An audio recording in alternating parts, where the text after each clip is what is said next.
Makamu wa Rais wa Jamhuri ya Muungano wa Tanzania Daktari Emmanuel Nchimbi amegubikwa na mijadala mizito pamoja na sintofahamu kubwa katika mitandao ya kijamii kufuatia taarifa zinazodai kuwepo kwa fukuto la kisiasa ndani ya Chama cha Mapinduzi kuhusu kauli zake za hivi karibuni zilizowataka Watanzania kudai na kupambania mchakato wa katiba mpya. Kupitia taarifa zilizosambaa kwa kasi baada ya kukamilika kwa kikao maalum cha halmashauri kuu ya CCM Taifa kilichofanyika Zanzibar mnamo Julai 29 mwaka wa 2026 chini ya mwenyekiti wa chama hicho taifa, Rais Samia Suluhu Hassan, kiongozi huyo wa ngazi ya juu anadaiwa kukumbana na msunguano wa kimitazamo ndani ya chama hicho tawala. Kikao hicho maalum cha halmashauri kuu ya CCM Taifa kilichokutana visiwani Zanzibar kilipokea na kupitisha mapendekezo mbalimbali kutoka kamati kuu, ambapo kilifanya uteuzi wa viongozi wapya akiwemo Angry Mwamri aliyeteuliwa kuwa naibu makatibu mkuu bara, pamoja na uteuzi wa naibu katibu mkuu Zanzibar, mjumbe wa kamati kuu na makatibu wa idara za uenezi na fedha. Pamoja na taarifa rasmi ya chama hicho kueleza kwa kikao kilijadili maandalizi ya uchaguzi wa chama wa mwaka 2027 na sera za dawati la jinsia. Madai mengine yaliyoibuka mtandaoni yalihusu hatua za ndani za kiutawala zilizochukuliwa dhidi ya kiongozi huyo mwandamizi wa serikali.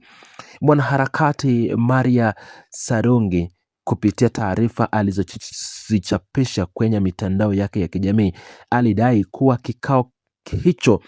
cha halmashauri kuu ya taifa, mwanasiasa Paul Makonda alipendekeza kiongozi huyo wa ngazi ya juu wa serikali kufikishwa mbele ya kamati ndogo ya maadili ya chama hicho ili kuhojiwa. Sarungi alieleza kuwa pendekezo hilo lilizua mjadala na kelele miongoni mwa wajumbe wa kikao hicho, ambapo alidai kuwa mwenyekiti wa taifa CCM Rais Samia Suluhu Hassan aliridhia kiongozi huyo apelekwe kwenye kamati hiyo ndogo ya madai inayoongozwa na mwanasiasa mkongwe Joseph Wasira. Mwanaharakati huyo aliongeza kwenye taarifa zake za mitandao kuwa msingi wa tuhuma hizo dhidi ya makamu wa rais wa Tanzania ulitokana na kile alichokiita kumsinzia mwenyekiti wa taifa CCM kwamba ana nia ya kuleta katiba mpya wakati serikali haina mpango huo kwa sasa. Sarungi alibainisha kuwa hatua hiyo ya kumpeleka kiongozi huyo mbele ya mzee Joseph Wasira kwa ajili ya mahojiano ya kimaadili inadhibitisha kuwepo kwa mtazamo tofauti kati ya viongozi wa juu wa serikali na wananchi wanapopambania mchakato wa katiba mpya nchini. Katika mwendelezo wa mijadala hiyo mizito inayohusu kiongozi huyo wa ngazi ya juu serikalini, askofu mkuu wa dayosisi ya Karagwe wa kanisa la Kiinjili la Kilutheri Tanzania, Daktari Benson Bagonza, kupitia taarifa aliyoichapisha kwenye mitandao yake ya kijamii, alichambua kwa kina hali hiyo ya kisiasa. Askofu Bagonza aliposti picha inayomwonyesha Daktari Emmanuel Nchimbi akikabidhiwa baraka na aliyekuwa makamu wa rais Philip Mpango, kisha akaeleza kuwa zipo ujumbe ulioficha nyuma ya kauli na matukio yaliyoendelea ndani ya chama tawala. Kiongozi huyo wa kiroho wa dayosisi ya Karagwe alibainisha kuwa ipo tofauti kubwa kati ya katiba mpya inayotakiwa na wananchi na ile inayopiganiwa na kuaidhiwa na watawala wa serikali. Daktari Bagonza alieleza kuwa iwapo mtazamo wa katiba mpya ungekuwa mmoja ya viongozi na wananchi, wajumbe wa halmashauri kuu ya CCM wasingemkeuka na kumshambulia mjumbe wao aliyetoka hadharani na kuwahimiza Watanzania kupambania katiba mpya. Mtumishi huyo wa Mungu alifafanua zaidi kupitia taarifa zake za mitandao kuwa viongozi waliomgeukia makamu wa rais ndio wanaonekana kuzuia kupatikana kwa katiba mpya inayotakiwa na wananchi wengi. Askofu huyo wa Triple KT alieleza kuwa hatua hiyo inatengeneza taifa lililokataa ama lililokata tamaa, kwani mjumbe aliyetaka kuinua matumaini ya wananchi kwa kutoa kauli za katiba mpya amejikuta akipingwa na wenzake waliopo ndani ya mfumo wa uongozi wa chama. Benson Bagonza aliongeza kuwa tabia la kundi moja kuhodhi mchakato wa maamuzi ya kitaifa ni kichaka cha ubabe, uzembe, ulevi wa madaraka na kiburi la maridhiano ya kisiasa nchini Tanzania. Kiongozi huyo wa kanisa alitoa rai kwa viongozi wa serikali kujifunza kuishi na kujadiliana kwa makundi mengine yaliyopo nje ya chama tawala badala ya kujifungia na kufanya maamuzi ya peke yao yanayoumiza umma. Mjadala huu unaomhusisha makamu wa rais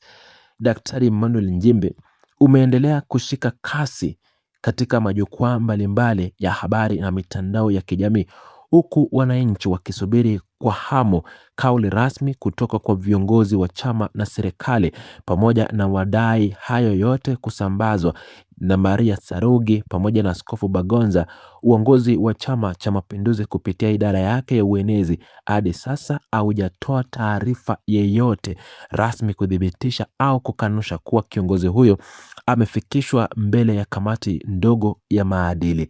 Katika masuala haya kumekuwa na mijadala mingine ndani ya chama tawala, ambapo wengi wanasema makamu wa rais Emmanuel Nchimbi amekuwa vilevile akisisitiza mara kwa mara katika vikao vya ndani kuwa taifa lililoendelea aliweki vikwazo kwa watu wanaokosoa serikali, kwani upinzani katika taifa lolote ni nguzo muhimu ya kuiweka serikali sawa na kukumbusha maudhui yake ama matakwa yake ambayo yaliyoweza kuchaguliwa nayo ili kudhibitisha na kukamilisha miradi yote ya maendeleo ambazo kila wakati aliwaahidi serikali na wananchi wote wakati wa kuchaguliwa kwao. Vilevile kumekuwa na tuhuma nyingi sana, ambapo wengi wa ndani wa chama cha maendeleo ama Chama cha Mapinduzi wamekuwa wakisema kuwa Daktari Emmanuel Nchimbi amekuwa kipaumbele kushinikiza serikali yake ya Rais Samia Suluhu Hassan kuweka vikwazo kando na kumwachilia huru Tundu Antiphas Lissu kwa sababu ya mtazamo wake kwa serikali, kwamba Tundu Lissu si tishio kwa serikali bali ni nguzo muhimu ya kuiweka sawa serikali katika mipango yake ya kutekeleza kwa wananchi wote. Hata hivyo, anadai kuwa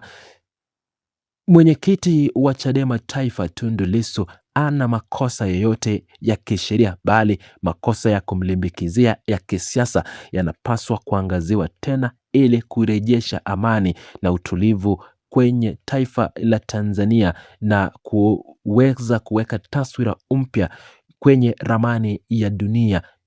katika taifa la Tanzania.